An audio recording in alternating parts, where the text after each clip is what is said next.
empezar con anestesia general. Vamos a... Ya está, ahora sí. Bueno, hablamos de la definición primero como un estado de inconsciencia inducido farmacológicamente. Esto se llama un coma farmacológico. Eso es lo que quiere decir básicamente como una definición de qué es una anestesia general.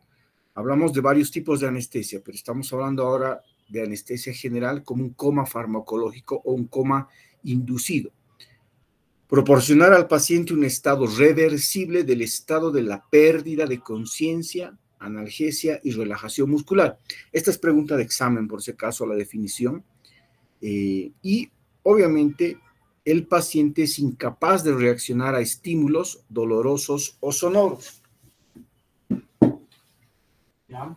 Es importante también mencionar que esta técnica, porque es una parte de una técnica en anestesia, tiene objetivos. Uno es la hipnosis, la inconsciencia, la analgesia, la relajación muscular, el bloqueo de la respuesta adrenérgica, y esto obviamente permite modificar las respuestas reflejas de un individuo al estímulo nociceptivo, es decir, el paciente entra en todas estas etapas de acuerdo a una cascada o un protocolo que se utiliza para justamente dejar al paciente en un coma farmacológico, en el que le produce hipnosis, analgesia, relajación y bloqueo de respuestas motoras, ¿sí? Las etapas de la anestesia general son la inducción, el mantenimiento y la recuperación. Este proceso se da básicamente durante el proceso anestésico, ¿no? Esta inducción, ¿sí? En una parte de la anestesia, lo que es anestesia pediátrica, hablamos de inducción inhalatoria, que es lo que ven en la fotografía, que es lo que se hace en niños muchas veces durante el proceso de anestesia general. Es un tipo de inducción, pero que se hace sobre todo en niños. Luego está la fase de la inducción anestésica. Esta es la fase en la cual se administran medicamentos que producen hipnosis, analgesia y recuperación y relajación muscular. ¿Para qué? Para lo que están viendo justamente en la fotografía. Empezar el proceso de la intubación orotraqueal, ¿sí? Esta fase de inducción tiene por fundamental objetivo el de la relajación muscular para podernos permitir una adecuada intubación con una hipnosis. El paciente ya empieza a no acordarse nada. La hipnosis, mediante un uso de anestésico endovenoso o anestésicos inhalatorios, como habíamos mencionado, estos los más usados, el óxido nitroso, los anestésicos halogenados, por ejemplo, el alotano, que es el más usado, el enflorano, el isoflorano, el sevoflurano, que es uno que se usa mucho en nuestro medio, en nuestros hospitales, y el desflurano. Dentro de los anestésicos endovenosos para justamente producir esta hipnosis, hablamos de barbitúricos, benzodiazepinas, la ketamina, propofol. Ketamina y propofol, los que se utilizan más en nuestros hospitales por un tema de costos, por un tema de seguridad, por un tema de disminución o bajo nivel de complicaciones para el uso de estos anestésicos endovenosos. Las benzodiazepinas, ustedes las conocen o la han escuchado en farmacología, las que utilizamos más en la práctica hospitalaria es el midazolam y el diazepam, que vean que las vidas medias de cada uno están dentro de los rangos de una cirugía convencional, ¿sí? 20 a 40 horas en la primera, dependiendo para qué se utiliza, sea para premedicación, sedación o inducción, que es lo que habíamos hablado, y el midazolam, que es para premedicación, sedación e inducción de 1 a 4 horas más o menos. Los barbitúricos como el tiopental, esta es de acción rápida y ultracorta por su elevada liposolubilidad y rápida distribución. Se utiliza para la inducción y a veces para mantenimiento. Es decir, iniciamos con este tipo de barbitúricos, la inducción, donde han visto que empieza el proceso en el cual el paciente pierde la conciencia, ¿sí? Entra en una fase de hipnosis, y a veces también se sigue utilizando durante la cirugía para producir el mantenimiento, es decir, para que las dosis del medicamento se mantengan durante la cirugía y el paciente no despierte. El tiopental sódico, las dosis de inducción de 3 a 5 miligramos endovenoso, esta es pregunta de examen, a nivel del sistema nervioso central produce una inconsciencia, no produce analgesia, produce inconsciencia, pero podría producir en ciertas dosis una hiperalgesia. Disminuye la presión arterial, el gasto cardíaco y puede presentar taquicardia refleja. Por eso el paciente siempre está monitorizado. La disminución de la frecuencia respiratoria puede originarse en apnea después de su administración, ¿sí? Después, las dosis en estos individuos pueden estar descompensados por la disminución, sobre todo en ancianos. Los efectos adversos fundamentales del tiopental durante el proceso anestésico son alergia, ¿sí? Porfiria, irritación venosa o lesiones ísticas, que son papulosas, ¿no es cierto? La ketamina, el modo de acción no bien definido, sí, pero puede incluir un antagonismo de la NTH, que es una proteína que se produce para justamente producir conciencia. La dosis de inducción es de 0.5 a 2 miligramos kilogramo. Esto es pregunta de examen. Y la dosis de mantenimiento es de 25 a 100 microgramos kilogramo minuto. Es decir, seguimos manteniendo al paciente con hipnosis, ¿no es cierto? Este produce un estado disociativo, acompañado de amnesia y analgesia. Provoca un aumento de la actividad simpática con el consiguiente aumento de la frecuencia cardíaca y de la tensión arterial. Entonces, dense cuenta que cada medicación tiene un efecto secundario, ¿sí? Entonces, cuando son administradas en las dosis que se están mencionando, se reflejan en una estabilidad hemodinámica durante el proceso anestésico en la monitorización del paciente. Estos efectos son parcialmente reducidos por el tiopental y las benzodiazepinas, que es lo que, ¿se acuerdan en el anterior? Lo que bajaba el gasto cardíaco y la frecuencia cardíaca, ¿no es cierto? La ketamina deprime ligeramente la frecuencia respiratoria, produce broncodilatación, los efectos adversos que incrementan las secreciones orales, alteraciones emocionales en los movimientos, los pacientes pueden tener movimientos reflejos durante el proceso, o ponerse rígidos, ¿sí? Y está contraindicado en pacientes hipertensos, coronarios, con insuficiencia cardíaca congestiva o aneurismas arteriales. Obviamente, ¿sí? Estos son antagonistas, hay medicación que es antagonista de estos efectos, pero fundamentalmente se utiliza. La ketamina tal vez no, ya no tanto, pero sí se sigue utilizando en nuestros hospitales por el acceso en temas económicos. Propofol, esto sí se utiliza y lo pongo de fondo la imagen de Michael Jackson, porque esta es la droga con la que él lamentablemente perdió la vida, que se estaba administrando por su médico para producirle disociación. Es un sedante, hipnótico, corto, antiemético y antipuriginoso. Las dosis de inducción son de 1.5 a 2.5 miligramos kilogramo, mantenimiento de 100 a 300 microgramos kilogramo minuto. Su mecanismo de acción aún está desconocido, pero sí produce inconsciencia y carece de analgesia. Tiene un efecto depresor cardiovascular y depresión del sistema respiratorio. La analgesia, fentanilo. Este se utiliza bastante en nuestro medio, pero también es una droga bastante digamos, fatal para alguna gente, porque ustedes han debido ver, vean, los invito a ver los videos que hay en Estados Unidos sobre el fentanilo en Filadelfia, y la gente lo que utiliza es esta droga, ¿sí? Si bien es un potente analgésico, es un opioide, es 100 veces más fuerte que la heroína, un opiáceo de corta duración, pero de un efecto rápido. Entonces, pero se utiliza en anestesia para justamente producir analgesia, ¿sí? Dependientes de la morfina, la meperidina, el sulfantanilo, alfetamilo, remifentanilo, que es el más puro, y este es el que es más usado, pero obviamente las consecuencias del uso prolongado o de una adicción o dependencia, estos son fatales.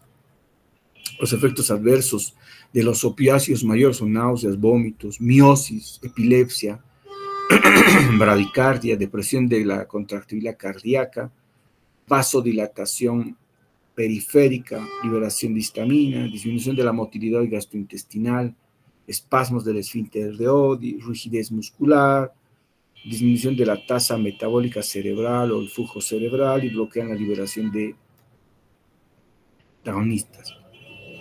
Bueno, vean, por ejemplo, acá los opiáceos mayores, que estamos hablando de dolor ahora, vean el fentanilo, cuántas veces es más potente que la morfina, ¿sí? O la meperidina, o el sulfametanilo, o el remifentanilo, 2 veces a 6 veces el fentanilo, o sea, es decir, es una droga muy fuerte, la duración, vean la duración,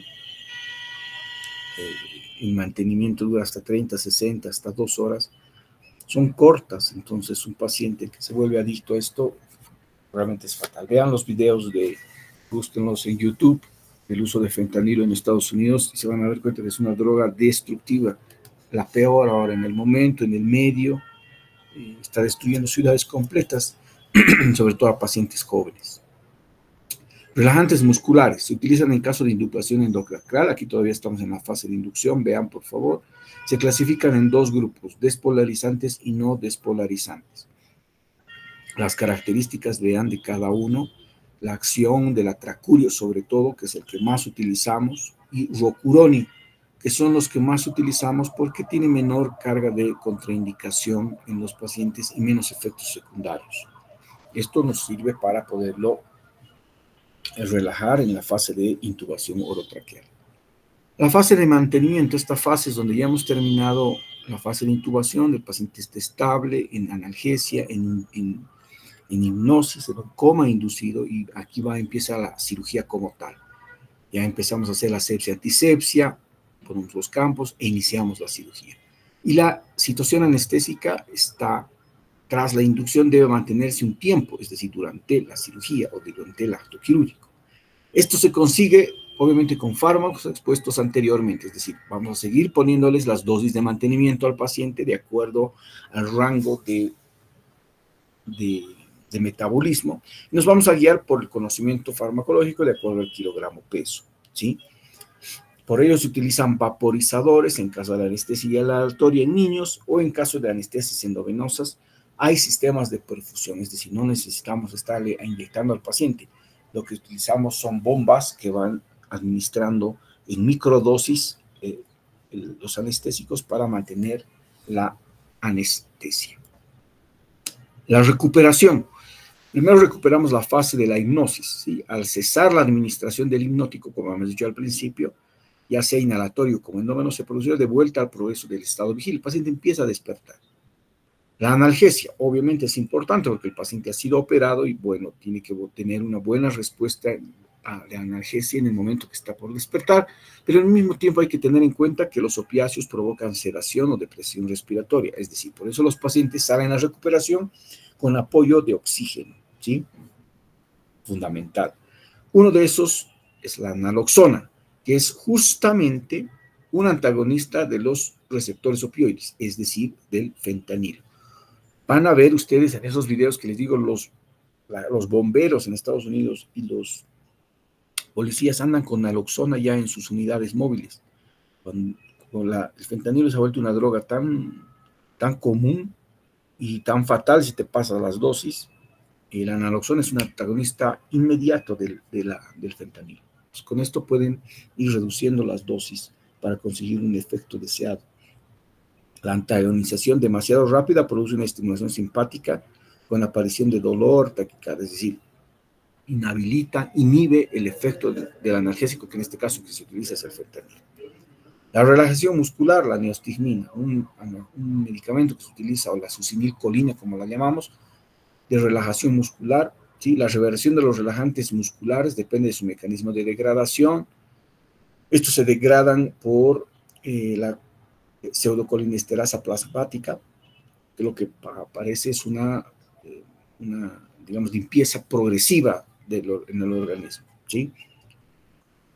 Los inhibidores de la colinesterasa son la neostigmina, como les dije, la piridoximina y el edufronio, que actúan reversiblemente, es decir, una vez que pasa el efecto, o la dosis sérica, ¿sí? El efecto va disminuyendo. Obviamente, debido a los efectos nicotínicos y muscarínicos, provocan salivación, bradicardia, lagrimeo. Por eso es que ven que los anestesiólogos, han de ver en algunas partes de ustedes, que lo que producen es un lagrimeo, miosis o broncoconstricción, aumento del tono vesical. Bueno, básicamente es eso, ¿no? Disminuir los efectos durante el despertar de la anestesia. La intubación como tal, vean, la intubación que se produce durante la fase de inducción y la relajación, lo que hace es justamente pasar un tubo orotraqueal, ¿sí? A través de la tráquea, de la glotis, sobre todo, fundamental viéndola directamente, ¿no? Esta intubación endotraqueal implica la presencia de un tubo en la tráquea con un balón inflado de forma electiva o de urgencia. Normalmente lo hacemos en un paciente entra a programación quirúrgica en forma electiva, ¿no? Nasotraqueal puede ser dependiendo del caso de la cirugía, por ejemplo, en cirugías de maxilofacial, u orotraqueal en cirugías de abdomen, tórax, ginecológicas, traumatológicas, etc. Vean, por ejemplo, las indicaciones de la intubación endotraqueal. Vean estas dos figuras en las que podemos ver las cuerdas vocales verdaderas, las falsas, y la glotis que se ve en la parte posterior, que es cuando que se abre, recién nosotros introducimos el tubo a través de eso, ¿sí? Levantando la carilla, porque muchas veces esta carilla que ustedes ven arriba, que es como un sombrerito, cae, entonces es difícil ver.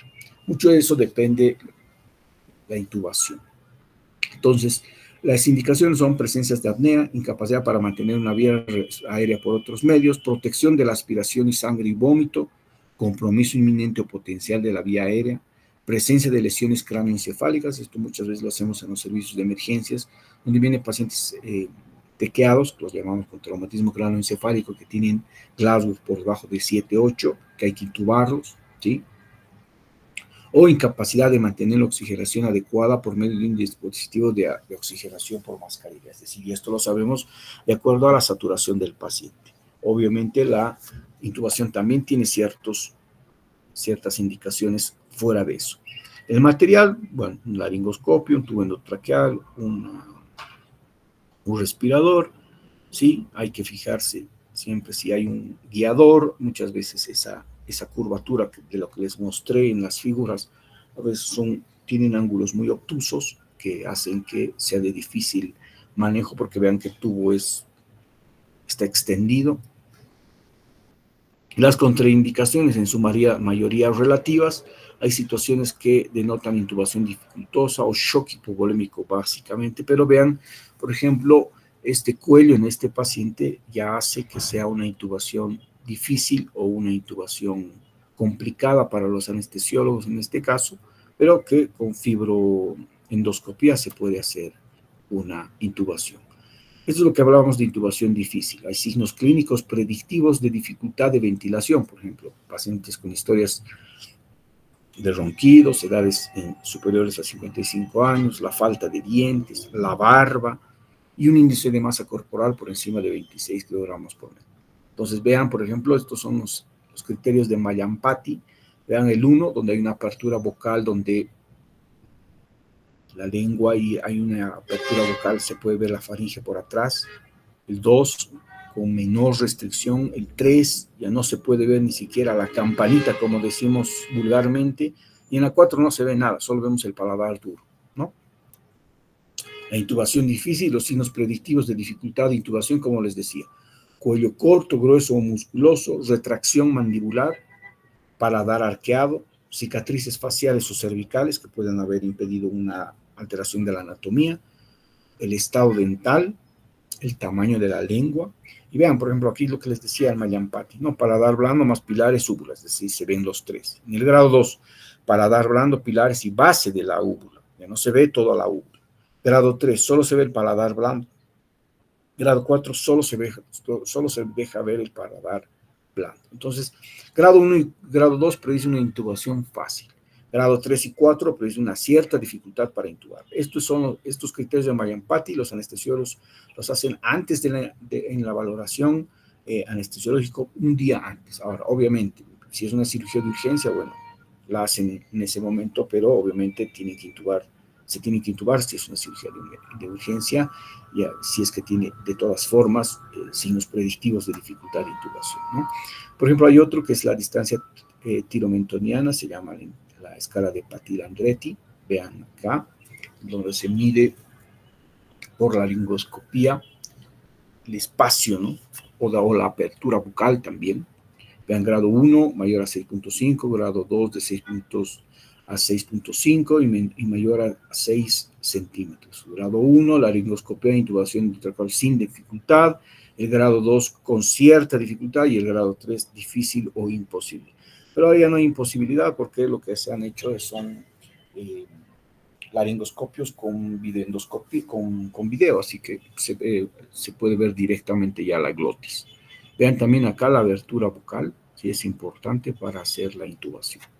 Escala de intubación de dificultad de Cormack, por ejemplo, donde ven ahí el grado 1, donde lo que les decía, ¿no? El sombrerito, la glotis, ¿no? El tongue o la caída. Vean el grado 1, se ven las cuerdas bucales, el grado 2 no se ve nada, el grado 3 no se ven peor, y el grado 4 parece que tiene una sombrilla ahí, entonces son de difícil intubación, pero ya con videoendoscopía, por laringoscopía,